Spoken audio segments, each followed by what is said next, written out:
Assalamualaikum warahmatullahi wabarakatuh. Innal hamdalillah nahmaduhu wa nasta'inuhu wa nastahdihi wa nastaghfiruh wa natubu ilayhi wa natawakkalu alayhi wa na'udzu billahi min shururi anfusina wa sayyiati a'malina. May yahdihillahu fala mudilla lahu wa may yudlil fala hadiya lahu. Ashhadu an la ilaha illallah wahdahu la sharika lahu wa ashhadu anna Muhammadan 'abduhu wa rasuluh.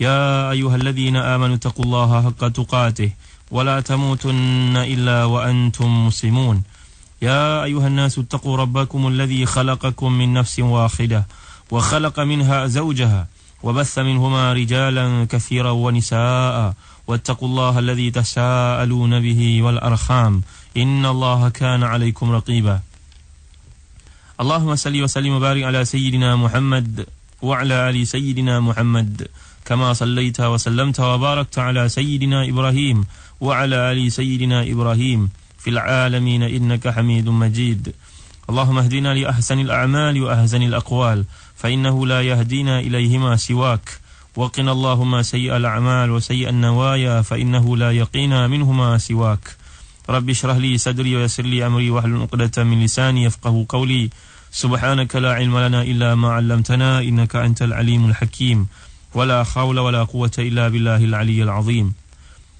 Amma ba'd. Saudara Nabi dan Ustaz Mahdi Syahrudin, sidang pendengar yang dirahmati dan dikasihi Allah sekalian.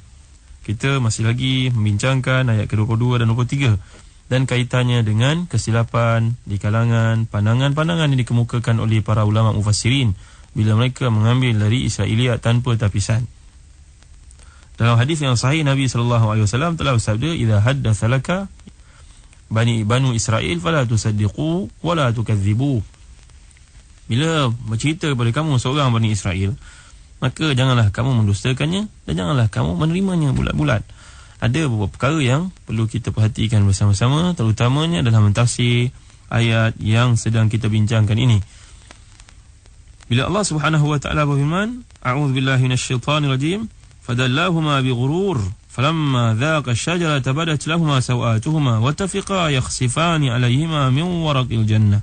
وناداهما ربهما ألم أنهكما عن تلكما الشجرة وأقل لكما إن الشيطان لكما عدو مبين قال ربنا ظلمنا أنفسنا وإن لم تغفر لنا وترحمنا لنكونن من الخاسرين.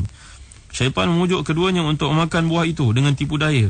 Tatkala keduanya telah merasai buah kayu itu, nampaklah bagi keduanya aurat-aurat mereka. Dan mulailah keduanya menutupinya dari daun syurga. Kemudian Tuhan berkata menyeru mereka, "Bukankah aku telah melarang kamu berdua dari pohon kayu itu? Dan aku katakan kepadamu, sesungguhnya syaitan itu adalah musuh yang nyata bagi kamu berdua." Keduanya berkata, "Ya Tuhan kami telah menganiaya diri kami sendiri. Dan jika engkau tidak mengampuni kami dan memberi rahmat kepada kami, nescaya pastilah kami termasuk orang-orang yang rugi." Sebelum ini telah kita lihat pandangan oleh Syekh Muhammad Rashid Ridha dalam kitab tafsirnya Al-Manar dalam menjelaskan pengaruh tafsiran Israiliyat ke dalam kitab-kitab tafsir ulama-ulama Islam. Sebenarnya kata beliau, pandangan ini banyak dikemukakan bersumberkan dari Ka'b al-Ahbar dan juga Wahab bin Munabbih. Mereka berdua merupakan golongan Yahudi yang masuk Islam. Bahkan setengah ulama Islam tidak segan silu mengatakan bahawa Ka'b al-Ahbar ini banyak membawakan cerita-cerita yang pelik-pelik tentang perkara-perkara yang bercanggah dengan Islam yang dikemukakan oleh beliau dari kitab Bible. Beliau ni merupakan seorang pengkaji dalam agama Yahudi sebelum itu. Jadi perkara-perkara seperti ini haruslah dilihat oleh orang Islam dengan perhatian penuh. Bukan dengan semudah itu untuk menjelaskan ayat-ayat Allah. Nak menjelaskan isu-isu ini menggunakan pandangan Bani Israel. Dan Bani Israel merupakan golongan laknat oleh Allah Subhanahu wa taala. Mengubah berbagai-bagai perkara yang terdapat dalam kitab-kitab mereka, kitab Taurat dan juga Injil. Bagaimana kita umat Islam boleh mengambil dari mereka? Ini sebabnya orang-orang Islam pada hari ini mereka sangat suka membaca peristiwa yang flow-nya nampak cantik. Ini biasanya merupakan metodologi para sejarawan. Sejarawan ni dia nak bridge antara dua gap, antara dua perkara, dua keadaan. Maka dia terpaksa cari satu jambatan untuk menghubungkan cerita yang terputus, terutamanya bila ada dalam hadis-hadis dan juga ayat Al-Quran yang tidak mendetailkan peristiwa seperti itu. Maka datanglah golongan sejarawan untuk mencari daripada mana-mana sumber. Dan dia tidak kisah sumber itu daripada Islam atau bukan Islam, dengan syarat ada syibih-syibihnya, ada dekatnya dengan apa yang sedang dibincangkan, maka dia akan letakkan di situ bagi nampak cantik flow-nya, nampak cantik dia punya plot cerita yang dikemukakan. Ini berbeza dengan metodologi muhaddisin, manhaj muhaddisin. Muhaddisun merupakan golongan yang paling kritikal. Mereka akan melihat apakah perkara ni ada sumber, ada sudut hadis atau tidak. Kalau tak ada, tinggalkan, tak perlu kita bincangkan panjang lebar. Malang sekali kata Muhammad Rashid Ridha dalam tafsirnya, ramai orang awam yang rendah himmahnya, yang suka bincang perkara-perkara kecil, yang menjurus ke dalam untuk dibawakan dalam bentuk novel, diceritakan dengan panjang lebar. Tujuannya untuk memperkecilkan semangat golongan wanita. Ini benar. Cerita ini kadang-kadang sebenarnya dikutip dari Safar At-Takwin, dari kitab Bible. Orang Yahudi dan orang Kristian membawa kisah-kisah seperti ini untuk menghina dan juga merendah-rendahkan orang perempuan. Dan sebenarnya dalam agama Yahudi dan Kristian, satu masa dahulu sebelum kedatangan Islam, mereka menghina orang perempuan. Dan perkara yang sama dituruti oleh orang-orang Arab yang membunuh anak-anak perempuan, menganiaya anak-anak perempuan, tidak layak menerima pusaka. Dan perkara yang sama juga berlaku dalam tamadun, ataupun kalau layak dipanggil sebagai tamadun orang-orang Hindu dan juga orang-orang Cina dan orang-orang Parsi. Orang Parsi boleh menghimpunkan sebanyak mana perempuan, termasuk ibunya sendiri. Isteri kepada ayahnya boleh dikahwini olehnya. Betapa hina golongan orang perempuan dikahwini oleh anaknya sendiri.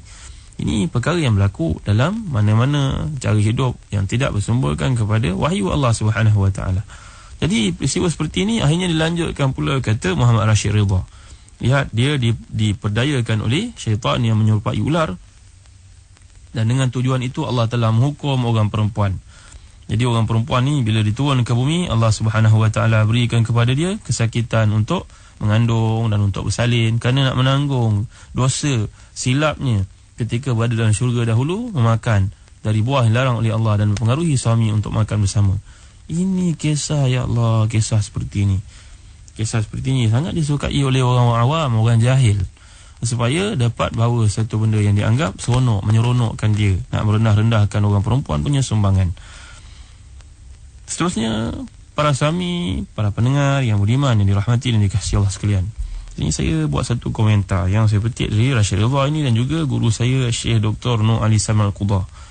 Walaupun suami-suami yang dimuliakan Allah ni belajar tinggi, walaupun anda ni bekerja hebat dan isteri yang berada di rumah tidak bekerja, ingatlah pengorbanan ibu saudara waktu mereka menjaga saudara sejak kecil dahulu.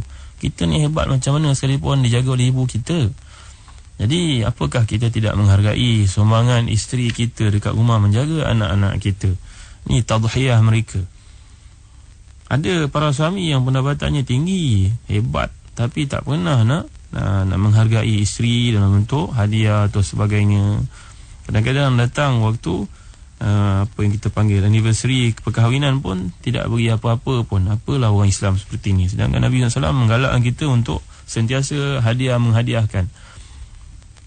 Kalau hadiah sesama Islam ini dapat pahala yang besar di sisi Allah, bagaimana hadiah kepada isteri kita yang menjaga kepentingan kita, menjaga kepentingan anak-anak kita dan sebagainya. Bawalah isteri kita pergi bercuti sekali-sekala. Ni dia sudut psikologi moden. Orang perempuan ni hidup tekanan pada hari ni. Kalau orang lelaki tekanan, isteri pun banyak tekanan, dan dia banyak fikir tentang kepentingan sekeluarga, anak-anak, rumah dan sebagainya. Jadi ini satu perkara yang penting dijelaskan oleh Tuan Guru Dr. Nur Ali Samal Qudha dalam kitabnya Al-Tarikh Syamsunnah Ba'd. Beliau mengemukakan satu cerita, dan ceritanya ada kaitan dalam hidup kita. Satu fatwa yang telah ditanya kepada, satu soalan dikemukakan kepada majlis fatwa di sebuah negara di Timur Tengah, menceritakan tentang seorang suami yang berkahwin dengan isterinya, memiliki beberapa orang anak, dan isteri itu bekerja. Bila mereka mendapat anak pertama, kedua, ketiga, waktu itu masih lagi duduk di rumah ibu kepada suami. Ibu kepada suami. Isterinya bekerja, duduk di rumah ibu kepada suami. Makna mak mentua dia lah. Tiba-tiba bila anak ini menyangkau kepada beberapa orang, mungkin seorang, dua orang, tiga orang, akhirnya isteri ini mencadang kepada suami supaya mereka membeli rumah berasingan dan duduk berasingan. Pada waktu inilah ibu kepada suami, mak mentua ni mula merasa marah dan mengatakan kepada suaminya, kamu sama ada kamu pilih ibu untuk duduk di sini ataupun kamu pilih dia. Ini kata-kata yang cukup bahaya. Ni isteri ni selama ni bekerja dan waktu-waktu cuti menjadi apa kita panggil berkhidmat untuk kepentingan ibu tua, mak mentua yang sudah tua ini dan juga adik-beradik suaminya.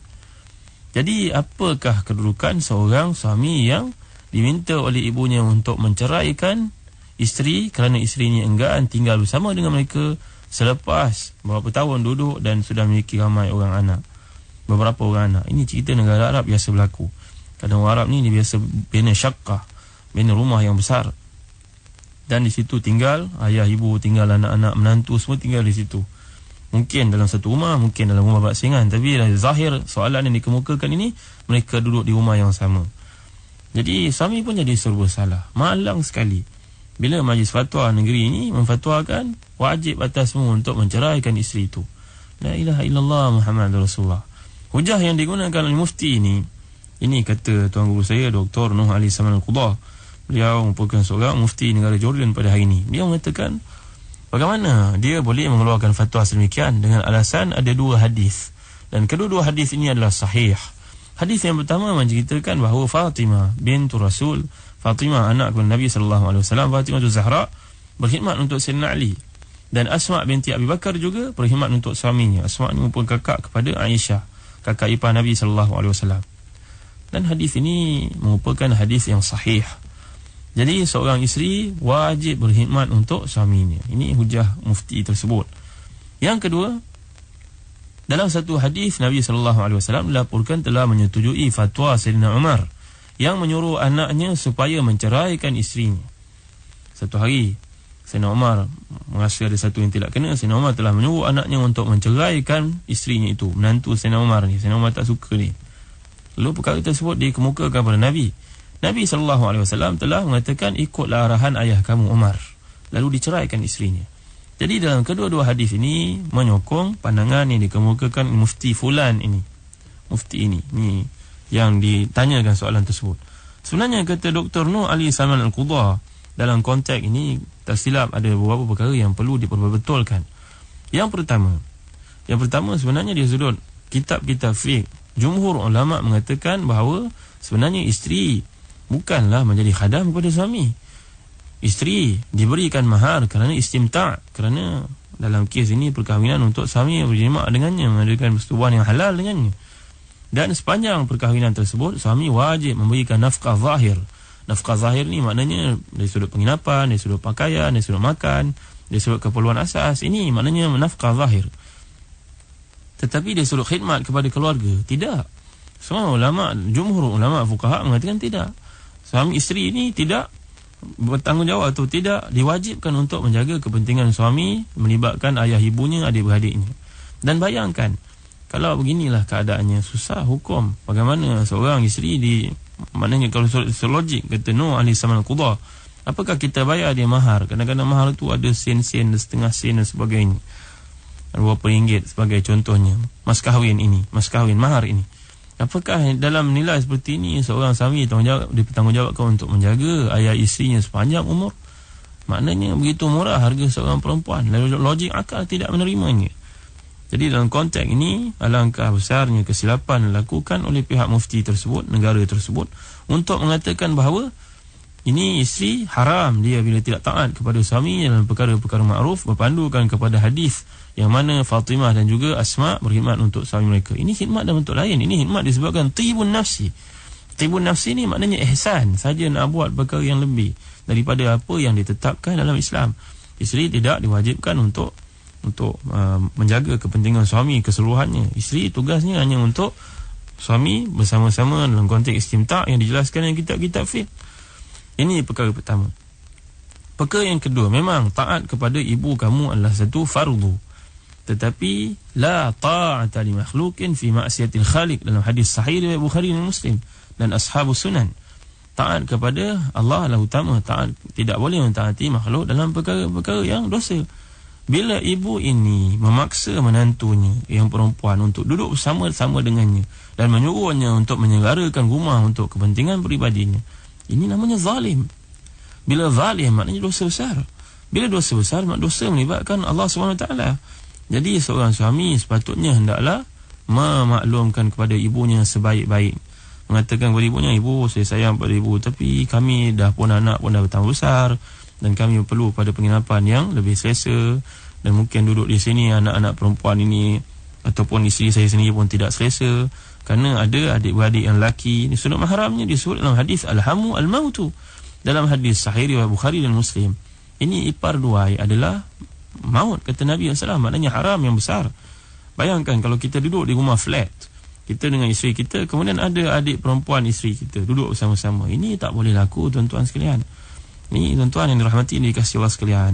Bila kita duduk di rumah yang sempit, even rumah yang besar sekalipun, jangan duduk dengan ipar duai. Kalau kita datang untuk sehari dua menumpang sebelum mencari rumah, kita boleh datang ke KL untuk start bekerja, atau di mana-mana bandar, atau di mana-mana tempat, boleh. Tapi bagilah masa 2 hari, 3 hari maksimum, lepas tu cari rumah sendiri. Jangan kita duduk dengan kakak kita perempuan bersama abang ipar kita. Setakat mana kita boleh menjaga batasan syarak. Kita nak masuk toilet, barangkali toilet itu kadang-kadang tidak, macam-macam perkara komplikasi boleh berlaku.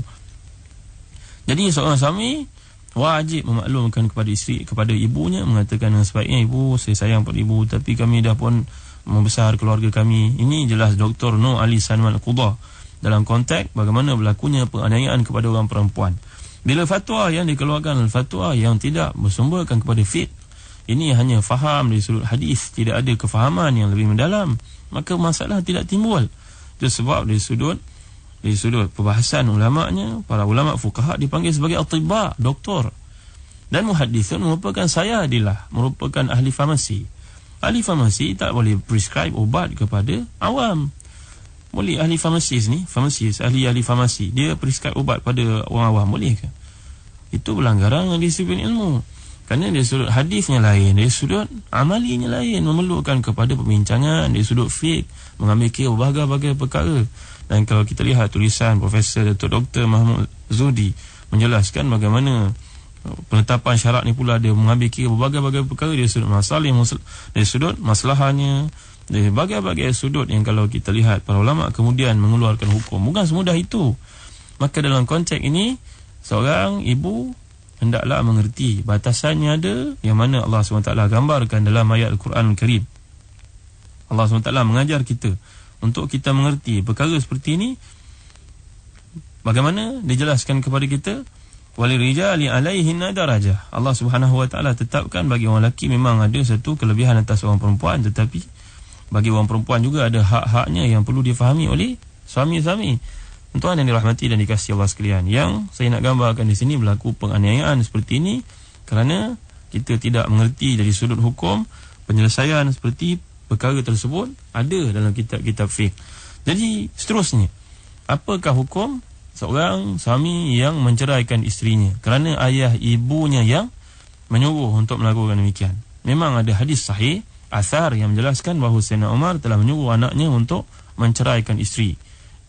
Dan kemudian bila perkara tersebut dilaporkan kepada Nabi, Nabi setuju. Nabi membenarkan, mengatakan Sayyidina Umar ni merupakan seorang yang benar dalam pendapatnya. Jadi ceraikanlah isterimu. Jadi Ibnu Umar yang berjumpa dengan Nabi, Nabi jelaskan begitu. Jawab Syekh Noor Ali Salman Al-Qudah dalam kitabnya Lam Tarib Syamsuna Ba'd. Dalam kes ini berbeza. Bagaimana kes zaman Sayyidina Umar ni, seorang yang muhaddas. Muhaddas ni pernah kita bincangkan dahulu. Dia ni ada fatwa nubuwah. Dia punya pandangan Allah SWT dari langit yang tinggi menyetujuinya. Dalam banyak pandangan, Sayyidina Umar ni bukan orang sebarangan. Kalau semua ibu-ibu dan bapa-bapa yang ada di bumi pada hari ini jadi macam Sayyidina Umar, dari sudut waraknya, dari sudut salihnya, dari sudut kefahamannya kepada Quran, baru kita boleh pakai pandangan tersebut, kata beliau. Adapun bila waktu bertunang dahulu, ibu yang sibuk-sibuk suruh kahwin, tiba-tiba bila berlaku satu perselisihan kecil, ibu nak suruh ceraikan anak yang sudah pun dikurniakan beberapa orang cucu ini. Semudah itu nak buat keputusan? Tidak boleh. Jadi menjadi tanggungjawab seorang suami, jangan menganiaya isteri. Kita sedang bincangkan dalam konteks ini, terdapat golongan jahalah, golongan awam yang suka pada benda-benda yang kecil dan tafih seperti ini. Kata Muhammad Rashid Ridha, bila mengemukakan pandangan-pandangan, menceritakan bagaimana berlaku pengeluaran, diusir dari syurga Nabi Adam dan Hawa. Hawa ni telah ditimpakan hukuman begitu. Ini masalah orang perempuan. Dia mula menggoreng pula cerita yang panjang lebar yang tidak ada dalam Quran dan hadis. Dan sebenarnya yang malang sekali, perkara ini diambil dari kitab Bible yang tidak pernah dibenarkan kita untuk mengambil perkara-perkara semikian. Wallahu a'lam wa sallallahu ala sayyidina Muhammad wa ala alihi wa sahbihi wa baraka wa sallam. Wassalamu alaikum warahmatullahi wabarakatuh.